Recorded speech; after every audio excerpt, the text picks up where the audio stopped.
Bom dia, alunos. Hoje nós vamos começar realmente o nosso assunto, né? A disciplina de biologia, os assuntos relacionados então ao segundo ano do segundo grau. A primeira coisa que eu queria falar com vocês é que muitas vezes alguns alunos tentam, né, durante os anos que eu já dei aula, muitas vezes tentam discutir crenças religiosas durante essas aulas de classificação e de evolução. Queria dizer para vocês que eu não discuto religião, que não é o assunto, né? Ministrado em biologia, primeiro porque eu não tenho conhecimento também, tá?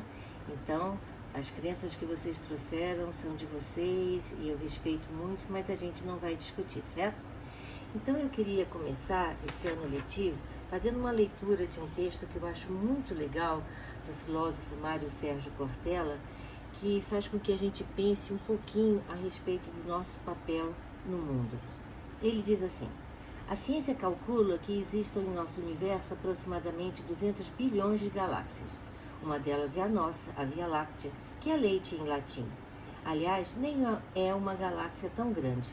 Calcula-se que ela tenha cerca de 100 bilhões de estrelas, portanto, estamos em uma galáxia que é uma entre 200 bilhões de galáxias no universo possível e que vai desaparecer. Nessa galáxia, repleta de estrelas, uma delas é o que agora chamamos de estrela anã, o Sol. Em volta dessa estrelinha giram algumas massas planetárias sem luz própria. A terceira delas, a partir do Sol, é a Terra. E o que é a Terra? A Terra é uma planetinha que gira em torno de uma estrelinha, que é uma entre 100 bilhões de outras estrelas que compõem uma galáxia, que é uma entre outras 200 bilhões de galáxias num dos universos possíveis e que vai desaparecer. Então veja como somos importantes. Nesse lugarzinho tem uma coisa chamada vida. A ciência calcula que em nosso planeta haja mais de 30 milhões de espécies de vida, mas até agora só classificou por volta de 3 milhões de espécies.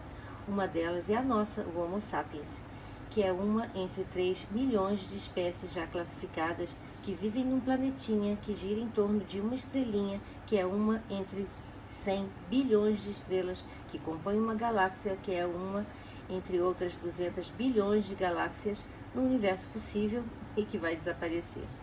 Essa espécie tem aproximadamente 6,4 bilhões de indivíduos e um deles é você.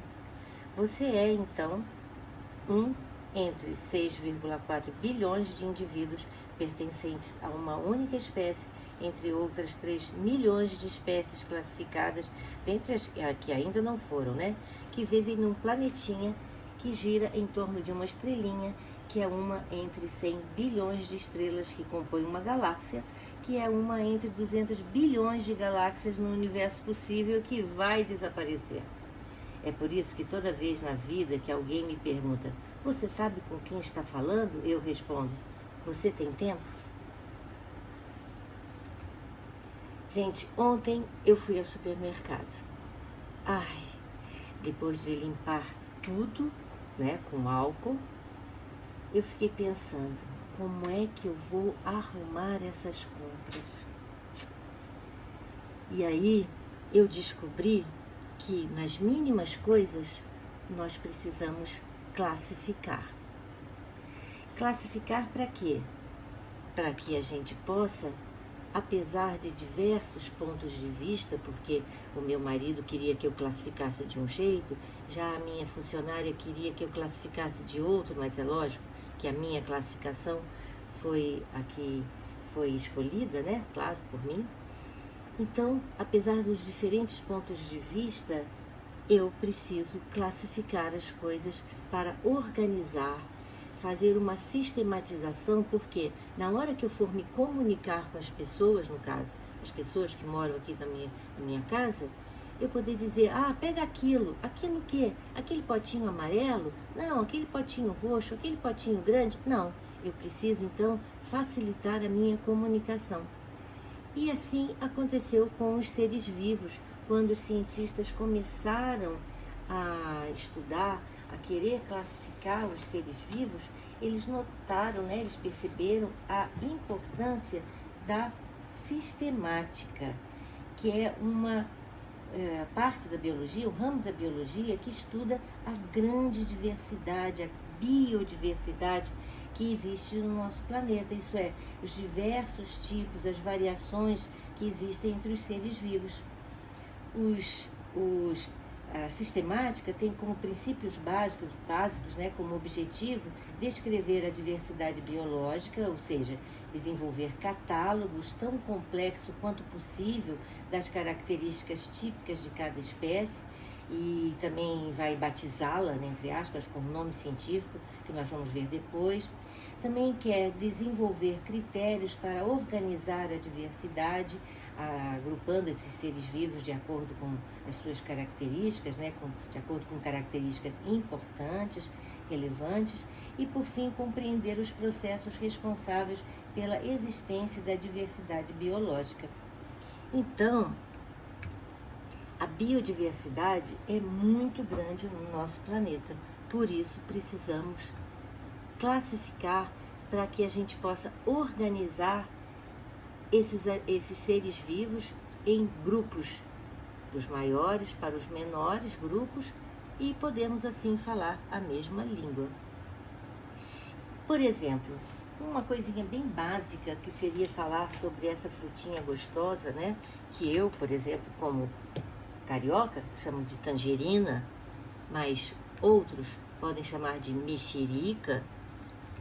Ainda a bergamota, que os gaúchos falam, mandarina, que eu nunca tinha ouvido falar, e em outras línguas. Isso a gente está falando só em português, só os regionalismos. Imagina em outras línguas, milhões de dialetos que existem no mundo. Então, os cientistas começaram a dar importância à classificação dos seres vivos, para que a gente pudesse falar, entre aspas, uma mesma língua. Essa classificação começou a acontecer na Grécia Antiga. Os cientistas classificavam os animais em aquáticos, terrestres ou aéreos. Então, eles utilizavam um critério que era o ambiente onde os animais viviam. Já as plantas, eles classificavam como ervas, arbustos e árvores. E aí utilizavam o critério tamanho. Vocês acham que era um bom critério? Não, não era um bom critério, mas era o que se apresentava, era o que eles sabiam. Então, isso varia também muito de acordo com o conhecimento dos cientistas naquela época. Então, para eles, esse critério era maravilhoso, era melhor do que nada, não é? E aí, no século IV depois de Cristo, Santo Agostinho, que é um conhecido teólogo, que era um estudioso da natureza, classificou os animais em 3 categorias: úteis, nocivos e indiferentes. Indiferentes, nocivos ou úteis a quem? A nós, seres humanos. Então, vocês não acham, não concordam comigo que esse pensamento contribuiu para que o homem se achasse o the best, o último biscoito do pacote, se achasse assim o rei da natureza, a qual toda a natureza estivesse subordinada, e assim o homem pudesse fazer e desfazer de acordo com seu bel prazer, seu interesse, suas necessidades, ele usasse e desusasse, nem existe essa palavra, a natureza. E isso, a meu ver, contribuiu muito para o estágio em que a natureza, de um modo geral, está atualmente. Porque o homem se achava ele o superior, então eu posso fazer o que eu quiser. E na realidade não é bem assim, não é? Nós estamos vendo a todo momento respostas que a natureza está dando ao homem, dizendo tipo, vamos embora, vamos devagarzinho, não é bem assim que a banda toca, tá? Muitos alunos perguntam também a diferença entre raça e etnia. Eu quero fazer uma diferenciação aqui, que nós não vamos falar nem em raça e nem em etnia, né? O conceito raça engloba características fenotípicas, isso é, o fenótipo do indivíduo, como a cor da pele, por exemplo. Já a etnia também leva em conta fatores culturais, como a nacionalidade, a religião, a língua e também tradições deste grupo, tá? E em geral nós temos 3 etnias, a indígena, a africana e a europeia, mas nós não vamos falar sobre esse assunto aqui na aula, tá? Então Aristóteles, né, ele, um filósofo, né, que vocês certamente já ouviram falar muito, que viveu lá antes de Cristo, ele achava que a natureza era subdividida em categorias e que eram imutáveis. Ele achava que Deus criou o mundo daquela forma e daquela forma estaria até hoje, coisa que nós sabemos que não é verdade, óbvio, né? E aí, muitos anos depois, nossa, surgiu esse cara, o Linneu, que foi um cara que teve uma sacação assim maravilhosa, espetacular. Mas nós vamos falar sobre o Linneu depois, tá? Não vamos falar agora não. Mais tarde a gente vai falar sobre o Linneu, tá bom? Ele inventou regras que nós vamos falar depois. Eu não vou falar agora não, vamos continuar, depois eu volto para falar sobre o Linneu, certo? Então, houve uma grande mudança de visão entre a época que o Linneu viveu, né, mais ainda a época de que Aristóteles viveu, e a época em que um outro cientista maravilhoso, que eu sou fã de carteirinha, viveu, que foi o Darwin. E também nós vamos falar sobre o Darwin mais para frente, certo? Entre um e outro, outros cientistas surgiram, o Ernest Haeckel, que descreveu várias espécies novas, né, e elaborou uma árvore sobre a qual nós vamos falar, uma árvore entre aspas, né, uma árvore filogenética que nós vamos falar mais para frente, e ele foi um cara que contribuiu muito para estudos da zoologia, e ele propôs a existência de um estudo, né, de um outro reino, o reino protista, que nós vamos falar também mais para frente. Um outro cientista, o Whittaker, ele propôs a existência de 5 reinos: o reino Monera, o reino protista, o reino Fungi, que ao contrário dos animais, apesar de serem heterótrofos também, eles se alimentam por absorção, né? O reino Plantae e o reino Animale. Nós vamos falar sobre cada um deles mais detalhadamente, tá? Isso aqui é só para citar, vocês saberem que várias pessoas, vários cientistas brilhantes surgiram e estudaram esses assuntos. Então, o que ele propôs? Na época de Aristóteles, os cientistas conheciam 2 grandes grupos e achavam que tudo se resumia a isso. O Linneu também pensava que só existiam os animais ou as plantas. Já o Haeckel já identificou e propôs a existência de um reino protista. Depois, outros cientistas, como Copeland, propuseram a existência de um reino Monera. E, por último, o Whittaker propôs, e até hoje a gente utiliza essa classificação, em 5 reinos: Monera, Protistas, Animalia, Fungi e Plantae. Há 2 cientistas, né, 2 mulheres, a Lynn Margulis e a Carlene, elas mantiveram em 1982 os 5 reinos, porém retomou o reino proctoctista, considerando seres unicelulares e também pluricelulares. Então nós vamos ver cada um dos reinos separadamente. E por fim, esse cientista, o Carl Ruggles, ele propôs a separação dos procariontes com base no RNA mensageiro. E por causa da presença da membrana da carioteca ou os que não têm carioteca. E ele propôs a existência de 3 domínios que vêm acima dos reinos: o domínio das árqueas, domínio das bactérias e um domínio chamado eucária. E aí, então, Esse slide aqui da esquerda está muito pequenininho para a gente ler, né? Mas o da direita dá para ver direitinho.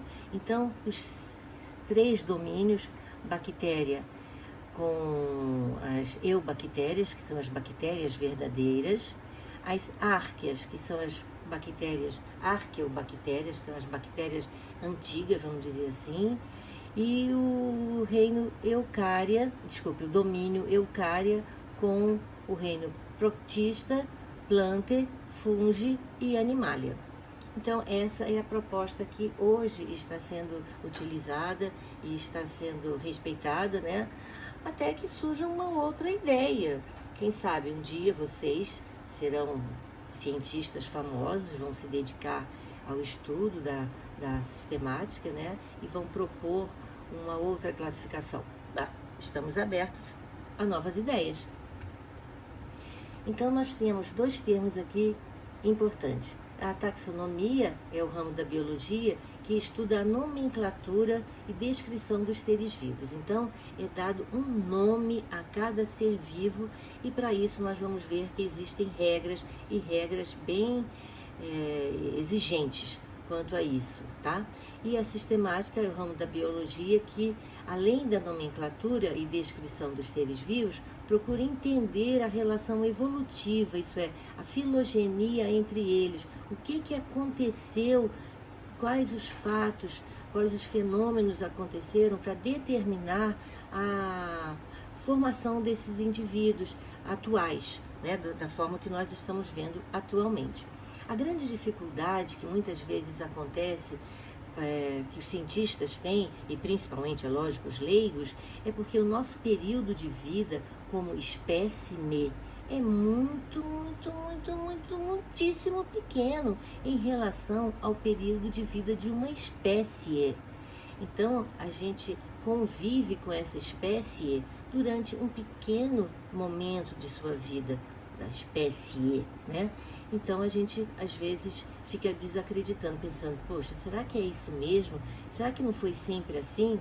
Mas, na realidade, existem estudos comprovando que, na verdade, na Vera, tudo aconteceu de uma outra forma ao longo de bilhões de anos de evolução, tá? Então, o Linneu propôs essa classificação: reino, filo ou divisão, classe, ordem, família, gênero e espécie. E foi acrescentado agora o domínio. Então, o que acontece? Desculpe.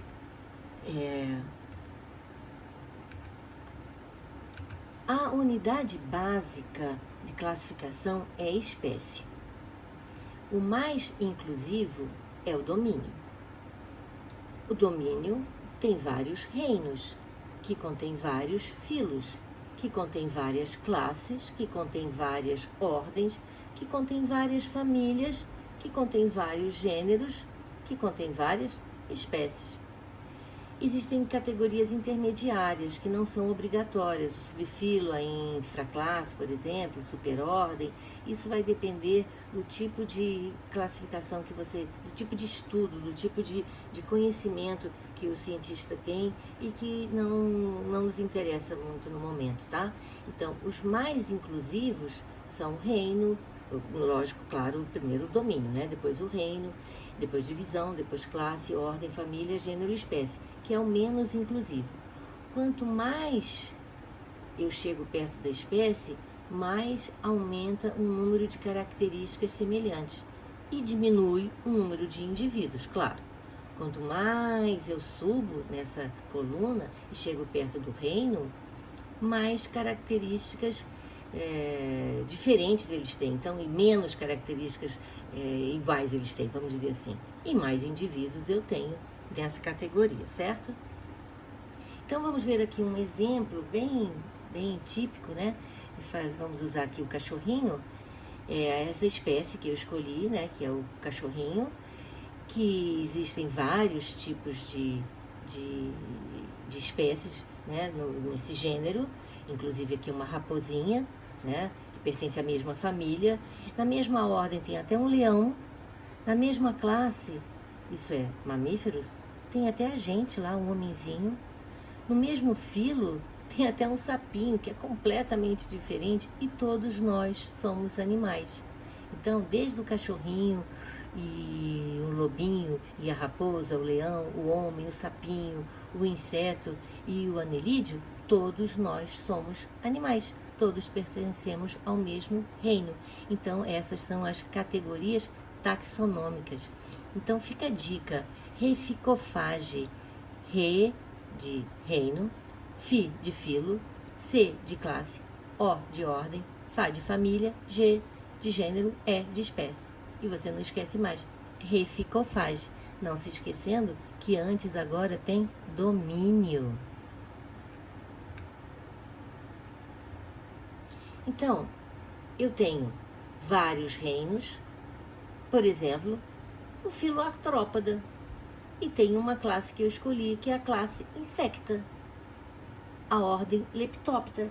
Essa ordem, Lepidoptera, significa escamas nas asas, tá? A família Erebidae. Você está lendo Erebidae, mas se você fala Erebidae, certo?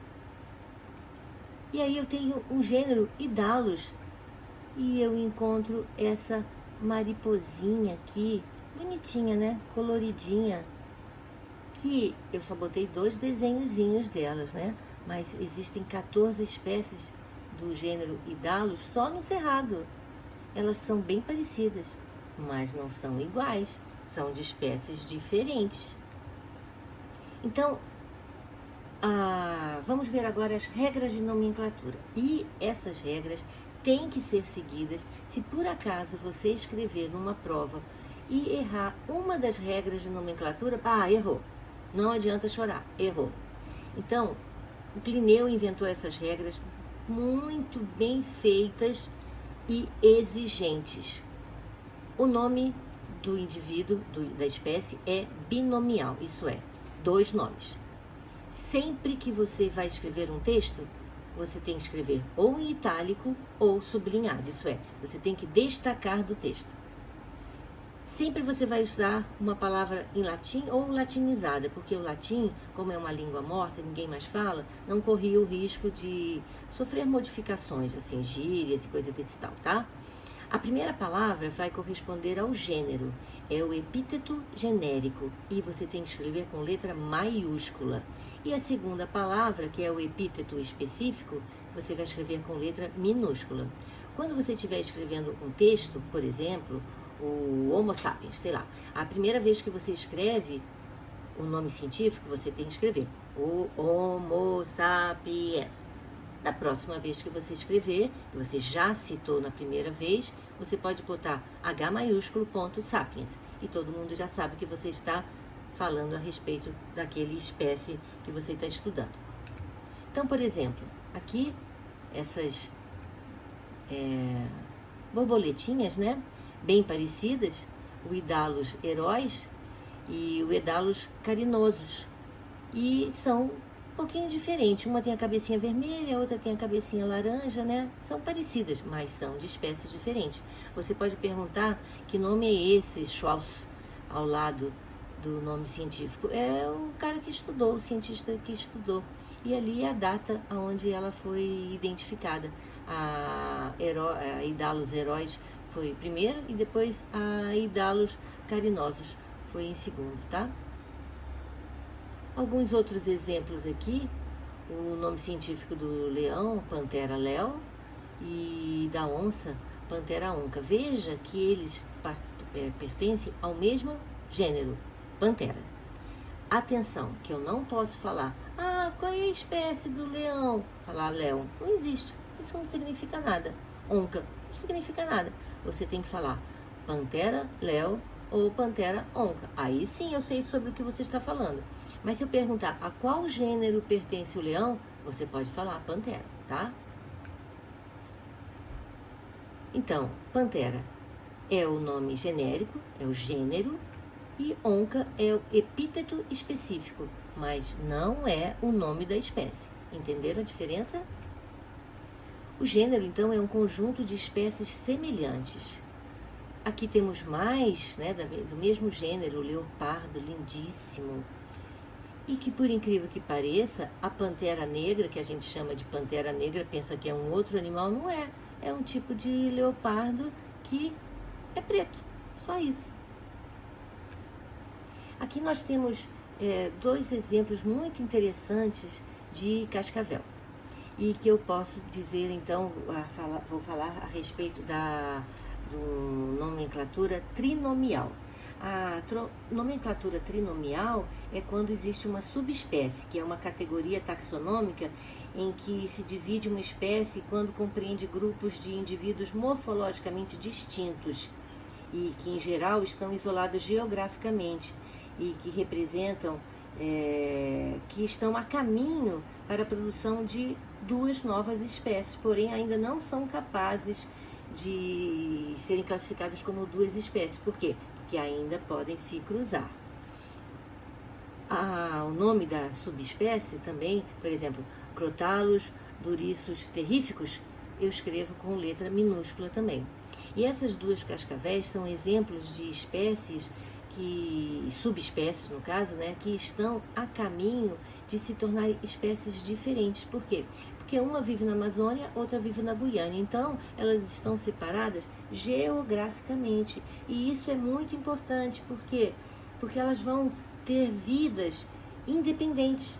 Por exemplo, elas vão desenvolver características anatômicas e funcionais diferentes. E pode até ser um número de cromossomas se tornar diferente, que vai impossibilitar o cruzamento. E aí eu terei duas espécies diferentes, exatamente por uma separação geográfica que ocorreu entre as duas.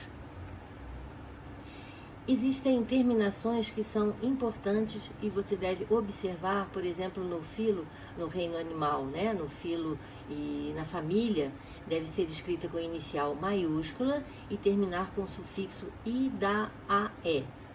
Porém, você fala irebide e veperide. Você não fala dae, você fala de, tá?